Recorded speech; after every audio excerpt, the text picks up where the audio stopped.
Welcome to the Anxiety Coaches Podcast, a relaxing and informative show where we explore anxiety, panic, and PTSD, sharing how you can overcome them for life.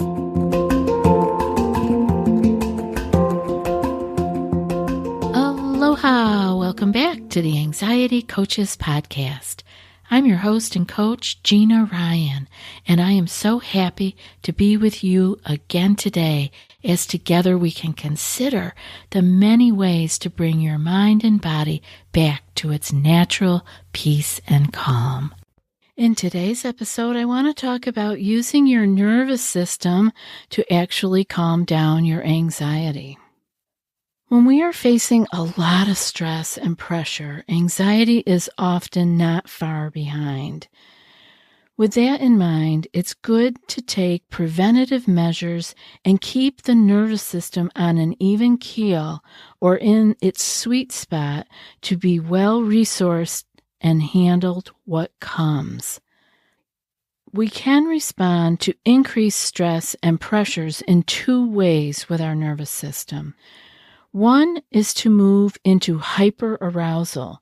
This is where we have too much anxious energy, making it difficult to be curious or understand what is actually happening with our feelings and emotions. This in turn leads us to not be able to sit with the feelings, which is what we need to do to find our way back to a life with more peace and calm. So you can see how easily we can get stuck in this cycle or this loop.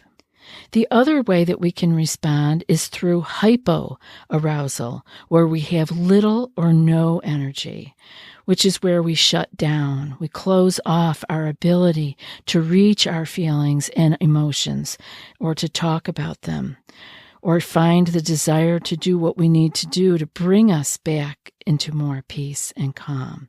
You may be familiar with doing one way or the other, or maybe you have experienced both. Both extremes keep us in states where we are not making progress in dealing with our anxiety and panic, but keeping the endless anxiety cycle going on its own.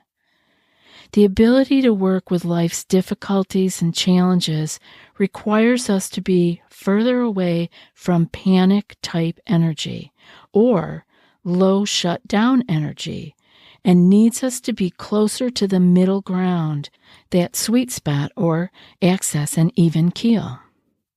How then do we find that sweet spot between these two states of the nervous system so that we can do the work to build tolerance and to live without anxiety, panic as our default to difficulties and discomforts in the world?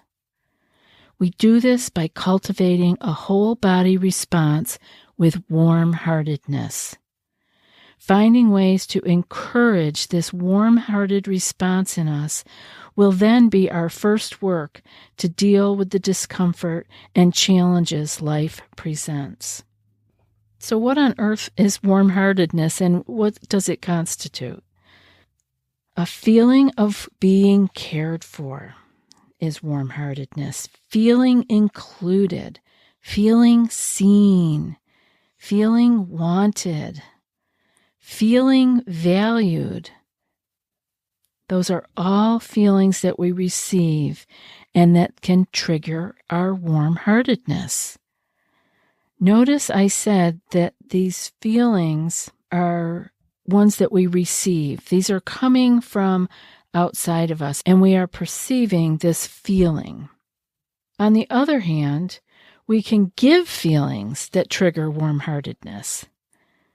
And this is a beautiful place to begin, because we can't always control what's outside of us and what's coming to us. And so sometimes we may not be receiving as much love and as much care and being seen as we would like. Now, we can work on how we perceive it, but that's another podcast. But what we can control is what we give. And so warm-heartedness can be triggered by giving. And this is a beautiful place, like I said, for us to begin. We can give these feelings. We can give compassion for others and for ourselves. This helps us to develop warm-heartedness. We can give friendliness for others. We can be giving, standing up for others. And we can give being there for others. These are all things that we can do and that will warm our hearts. These feelings we receive and give can keep us in a state of regulation and keep us out of the polar ends of the spectrum. Those ends, again, are hyper arousal, and this can be like the feeling of fight or flight. That's what we would be in. That's too much nervous energy, and we can't be curious. We can't concentrate and sit with our emotions and our challenges. We aren't curious about it. You know what? I'm always talking about curiosity, and it's like when you are stuck in hyperarousal, there isn't room for curiosity. So that's why we need to take a step back and get ourselves more on an even keel and hit that sweet spot, and we can do that with the warm-heartedness. And now on the other end of the spectrum is the hypo arousal, and that is when we are shut down, we are closed off, disconnected, and we have such low energy that we can't cope with the difficulties of life or make a move forward to heal. When I hear of people saying they can't use the tools and they can't remember them and they just don't know what to do next, they don't want to get out of bed, this is hypo arousal. This is when we are in freeze mode. And this is really difficult to us getting forward in our journey because we need to pick up our tools. We need to do our practices, but when we have no energy for it, this could be what's going on. And so our mission then is to use the warm-heartedness that we take in or that we send out to others to keep us in that sweet spot or on even keel enough to be able to work with the challenges of life day in and day out. So I have something you might want to try. Often with anxiety, we don't recall the positive that we're receiving or giving out. So we do well to take time and effort to remember in our journals that we have those gifts and to let them play a more critical role in our lives. So I'm telling you to get your journals out again.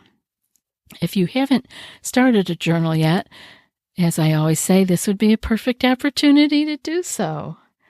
I want you to try to journal a few different ways that you are actually receiving some warm-heartedness. Now, this might take some digging, just like with gratitudes. After a while with gratitudes, if we're writing 3 or 5 a day, new ones, you start to have to really dig. Yeah, what am I grateful for? We can't have the same things over and over. So this is going to take some digging also to journal a few ways that you are actually receiving some warm-heartedness from outside yourself. Yeah, how is warm-heartedness coming into you? Remember some of the ways that we talked about here. A feeling of being cared about, a feeling of being included, a feeling of being seen, feeling wanted, feeling valued. These are all feelings that we receive and that can trigger our warm-heartedness. So jot some of those down in your journal. Another thing that you can try is to journal a few ways that you are giving out some warm-heartedness. It's important that we really work on this one because this one we can control. We can do more of this. Before I leave receiving warm-heartedness, I actually want to remind you that your perception plays a big part here. People may be seeing you, they may be caring for you, and so forth and so on with that list that we just mentioned. They may be valuing you, but you may not be perceiving that. So our perception, again, This is all happening in our own minds, how we are receiving this. We want to look at our perception then, because a lot of times people will be very surprised at how we are interpreting the world around us. And they will be surprised that we are perceiving it in a negative way when there is so much love around us, right? So check your perception. Okay, now we can go back to journaling a few ways that you are giving out some warm-heartedness. Remember, that way that we can be having compassion for others. We can have compassion for ourselves. You can start to see now all this talk about compassion that we've had, and self-compassion in particular, how that is actually giving us warm-heartedness, which gives us the ability to be able to begin to sit with the difficult feelings and emotions, to actually be able to do the work of clearing our anxiety. Other ways that we can give out some warm-heartedness, again, are friendliness to others, standing up for others, and being there for others, actually just being there for somebody. It really works for us. All of this giving out isn't as altruistic as it looks. This actually serves us. Another thing that you can do is to list how you might expand this list in both receiving and giving. So once you've listed what you are experiencing, I want you to take some time looking through it and really let your mind wander on ways that you can expand how you can be receiving warm-heartedness. Can you work on your perception? And how can you work on giving out more warm-heartedness? What can you do as far as being there for others, being more friendly, standing up for others, and so on? Really consider that this is part of your work. This is what we need to do to keep ourselves in that sweet spot on an even keel so that we can have the opportunity to do the work without being shut down, not wanting to get out of bed, or being hyper aroused where we are frantic and we can't even be curious about what is going on in our lives so that we cannot come up with solutions and better ways of being. It's so important for us to find that center, to find that sweet spot, and to actually cultivate our way there. It will make such a difference in your life. I really hope that this show has been helpful for you, and I hope that if you have a question that you wouldn't mind having read on the show and then having it answered, that you would send it in. Or maybe you have some topics that you would like to have covered, and you could send those to us also. We're making big collections of those and working on them.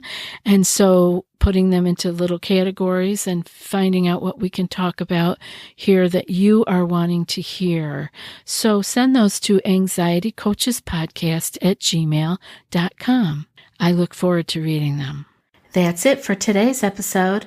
And before I read today's quote, I want to remind you that if you want more than what's offered here and more personal guidance, you might be ready for our group coaching membership program. It's a deeper dive into what you learn here on these episodes. Each month, you'll receive 2 anxiety clearing skill sheets sent in email. You'll also receive 2 live group coaching calls, which are recorded in case you can't attend. Those will help guide you through your challenges. And there's also a secret Facebook group for coach and community support every day, all month long. So if you're ready for more, go to anxietycoachespodcast.com/group-coaching and join today. I'd love to see you in the group. And now for today's quote. Our anxiety does not come from thinking about the future, but from wanting to control it. And that's from Kahlil Gibran. I'll be back in a few more days with another podcast. Until then, be well and aloha. Thanks so much for joining us for today's episode of the Anxiety Coaches Podcast. Find more information at theanxietycoachespodcast.com.